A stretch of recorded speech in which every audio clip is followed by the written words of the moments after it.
Thomas, what are you doing? She kicked me out again. Again? Yeah. Why don't you just sleep on the sofa? Well, Wait, isn't she on vacation this week?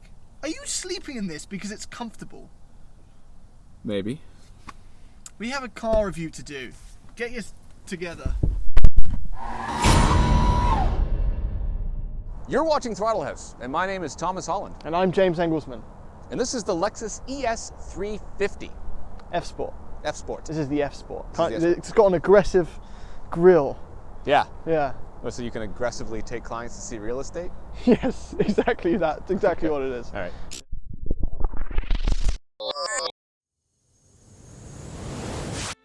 Aggressive, stylish, luxurious, and front-wheel drive. Yes, the ES is a package with a slight question mark, more so now that you can stick an F-Sport badge on it. But put the numbers together and remove the F-Sport package, and this is a Lexus luxury car that starts at 45,000 Canadian, 39,600 for our American friends. The one we're testing today though costs an extra $9,800. So what does that get you? Well, on top of some standard luxury type features that inexplicably come in the F-Sport package, like a heated steering wheel, LED headlamps, and active noise control, you also get a drive mode selector, adaptive dampers, and some more aggressive seats. But the fact remains that this is still a large front-wheel drive sedan based on the Toyota Avalon, and that means that it probably won't be fun. But that doesn't mean that it isn't sensational to drive. All right, yeah, straight up, this car, the ride and how quiet it is and the refinement, it's sublime. It's so nice to drive. Everything is incredibly smooth. There's transport trucks whizzing by me the other direction. I can't hear them or I don't care. It's genuinely just a car that you can easily cruise in for a long period of time, honestly. Using its active sound, deadening noise cancellation headphone cabin thing, you're actually greeted with a very quiet ride on top of the fact that it's already quite insulated. So what that means is even if you switch it into sport mode and put your foot down, it takes an 18-wheeler engine braking next to your ear on the other side of the window to realize it really does protect you nicely from sound. The F-Sport version takes the seats from the LC500, which is a welcome addition. And that's actually not the only part where this car is taken from the higher level Lexis. The steering wheel is from the LS. So the F-Sport does bring new things to this car to make it more interesting. And Lexus themselves are aware that the last generation was accused of being boring. So they've taken specific steps to combat that. So without question, the car is sensationally nice to drive. And the question is then, does it need to have an F-Sport package? We're gonna get to that later, but F-Sport name aside, how does it drive? As far as power is concerned, the 302 horsepower in this car goes straight to the front wheels, which means, I mean, it goes. There's some torque steer, but it goes. And that was in eco mode. So you get to save the environment and go fast. Naturally aspirated V6. It's actually nice to see some naturally aspirated engines in cars like this, because usually a car like this would have a turbo 4-cylinder in pretty much every other manufacturer, it seems. But Lexus has stuck to these naturally aspirated engines. They're doing the V8s in some of their luxury cars too, but this is a V6, and it's nice. We're gonna put it in Sport Plus mode using my little Shrek ears up here. By the way, this gauge cluster kind of looks like a whale shark. I will overlay a picture of a whale shark so you know what the heck I'm talking about. But I can adjust my drive modes using this little button up here, and I just put it in Sport Plus, manual mode, downshift, and it actually makes a decent little noise. Pretty good. It's not fast though. It really has some gearing that allows it to pull off the line very aggressively, but when you get up into third and fourth gear, you can tell that there's mass to it and not a lot of torque. There's enough though. There's enough that I would call the engine fun, and it sounds good. It sounds like a V6. I like a V6. No problems there. The shifts are very fast as well. While the steering wheel reminds you very clearly that you're driving an F-Sport, I don't know if I would call it particularly responsive or aggressive, but then I'll let Thomas talk about that stuff because he's more dynamically in tune with the steering of the car. Basically, he has no friends. It doesn't have the most engaging front end. You get a lot of torque steer, so you can feel those front wheels doing whatever the heck they want, and the front is, I'd say, accurate, but there's not any feedback, really. But this car was never designed to have that. It is designed to keep you insulated from the world. That's kind of what it wants to do. It wants to keep you comfortable and pampered while you drive down the highway to work or your nearest real estate showing. But at some point, I think we've got to talk about really important metrics, and Thomas will probably want me to say something about the size and the weight of the car. So it's 191 inches long, which, if you really need some sort of perspective on that, is just over twice the size of a smart car and about half the size of a giant squid. There you go, you can't complain that we don't tell you useful things. So yeah, the car is there's just a ton of torque steer, and honestly, if it's not hot and bone dry, you spin whatever wheel it decides to send power to. This car should be all-wheel drive. There, I said it. It honestly should. As a front-wheel drive vehicle, the rest of the car and the sophistication of it, it feels like it's being let down by the fact that it's just a front-wheel drive sedan. Okay, but that's kind of what the ES is. It's always been like that. So I get it, and it's a lot less money. They save costs so they can give you a really luxurious interior, which is excellent. Okay, so we know it's quiet, we know it rides well, but how does that match up with the interior quality of the car? Is the running theme consistent? And it's a question we have to be asking ourselves in this price range, because normally at this price, cars seem to sacrifice certain things.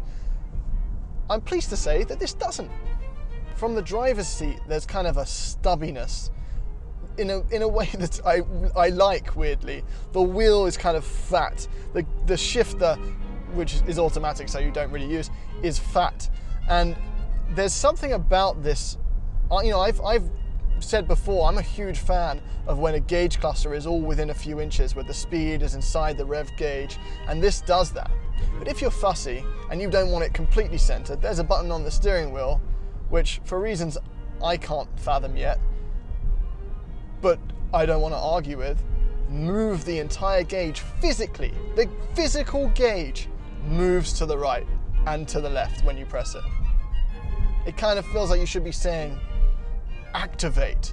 It's one of those things that you really don't need, but the fact that you have it, who else on the road can physically move their gauges in their car by the press of a button? Now, the gauge cluster in front of me here moves back and forth. I push this little button here and it goes back and it changes colors.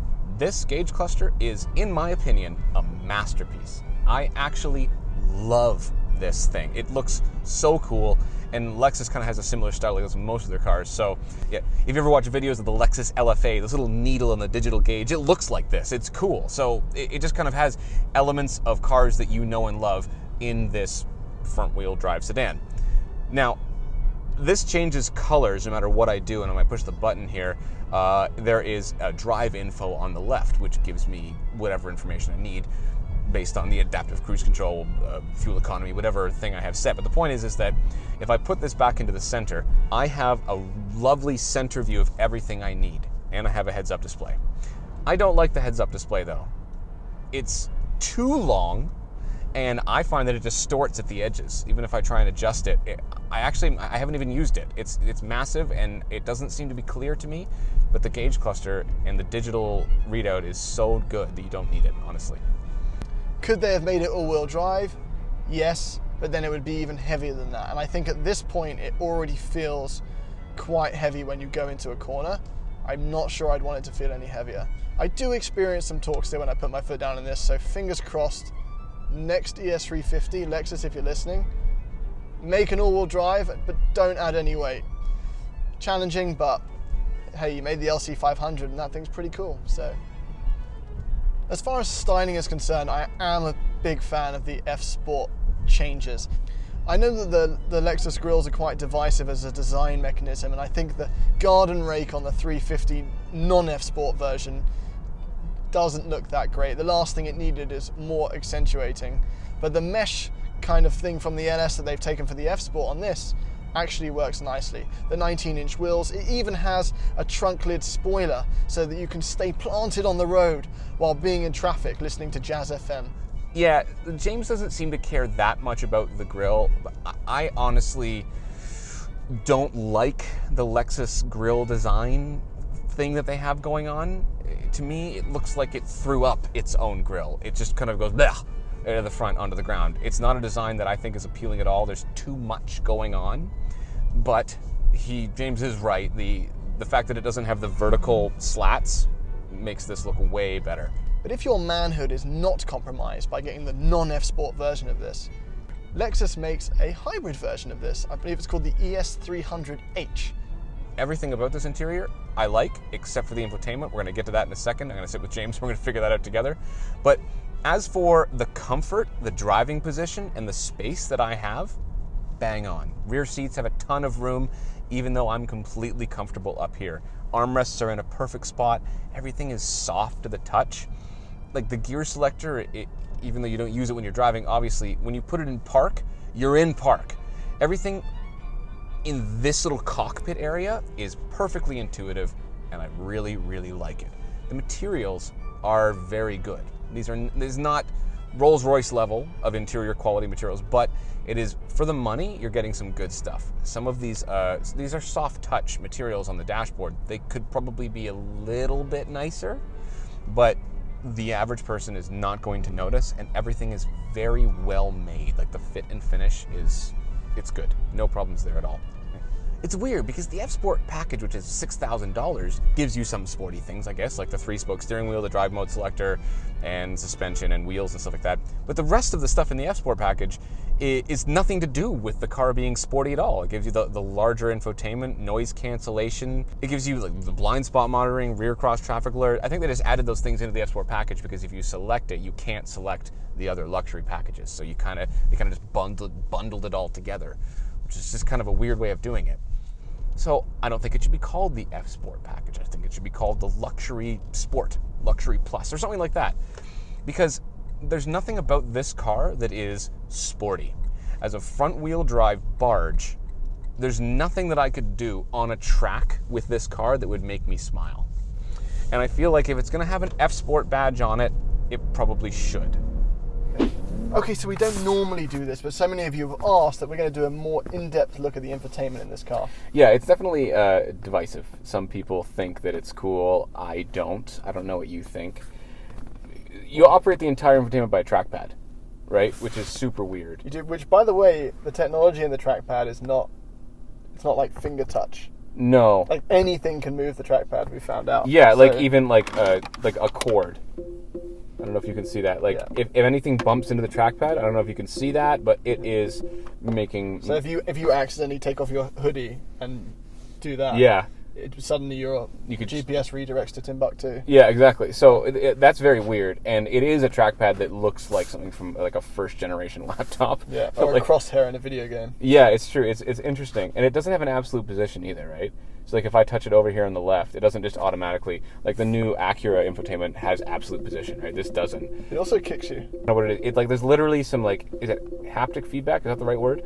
But like you move your finger around and it goes and it like punches your finger. Yeah, to tell you that you're touching it. It's weird. It flicks you. Yeah, I know that. I know I'm touching it because I'm doing it. Yeah. So it's literally a trackpad and I can navigate through. So there are 3 solid buttons: back, menu, and map.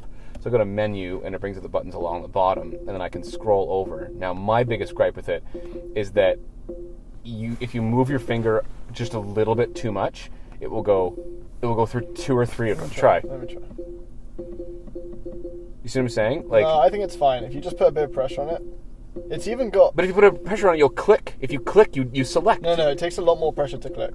Like click. You have to really go down. Okay. Can you tap it like a MacBook screen? Like you can. Haha. See? You can. So that's just going to make things complicated. But I feel like if your finger's already on it, it won't accidentally tap. Like, keep my finger on it. Yeah. Anyway, I found though that if I kept scrolling my finger over, I would do too many more than I wanted to do. And if you're going over bumps, I mean, to be fair, there aren't that many in this car because it's got a good ride. But like, if you go over a bump, you can go too far and go, oh, I didn't want to climb it. I wanted setup. Oh, I wanted info. That's true for any infotainment system, except the ones that you can poke. This isn't a touchscreen. I know, but It's you not know, a touchscreen. Okay, for everyone who hasn't got the same hand-eye coordination, amazing skills you have, I miss when I poke as well. Okay, I guess. All right. Well, at least this I get to keep my finger in the same place. Ideally, I'd want hard buttons. Okay, so we've got radio and media down here. So in other words, there's 2 sets of hard buttons. I'm never going to use these. Yeah, I didn't know that they were here until just, like I had the car for 3 days because I didn't. Yeah. My brain was like all infotainment buttons should be together, but they're not. We've got a volume and a tune knob here, right? That's actually cool. So that works well. That's cool, and like the volume that cleans up the cabin nicely. The volume works here. Anyway, there is Apple CarPlay as well. Unlock your phone to use CarPlay. Oh. Yes, just keep throwing it. that moved the thing because it landed on it. Yeah. Okay, Apple CarPlay. There we go. I don't Apple think that this CarPlay. is the most egregious. If something happens by accident in this cabin, that's not the first thing that's going to happen. That is. Okay, yeah. So there's a sunroof in this, and there are It's a booby trap. There's 3 buttons on it.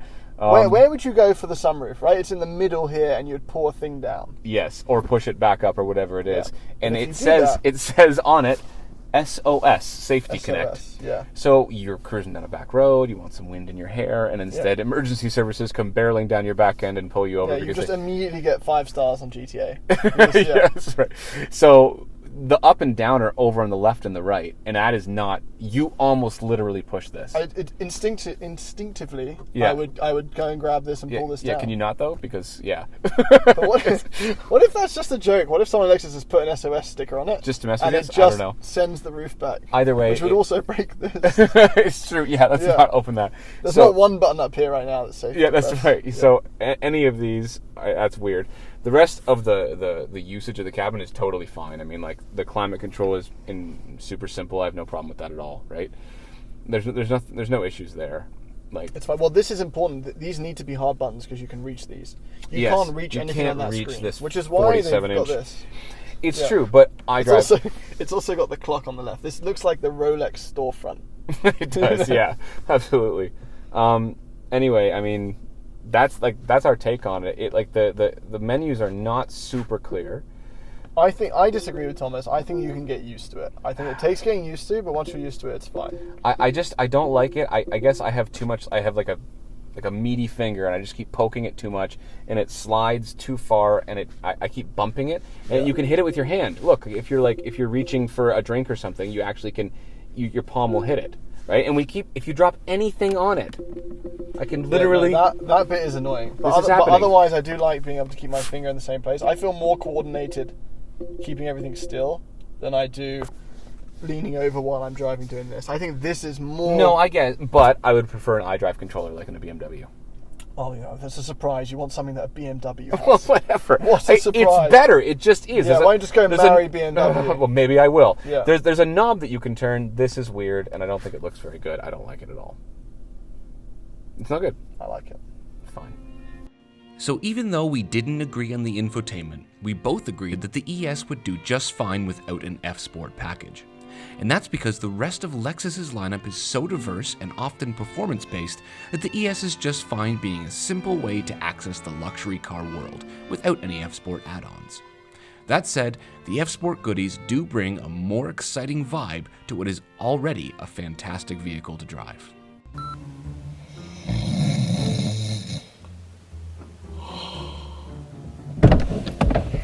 Thomas, what are you doing? Wake up!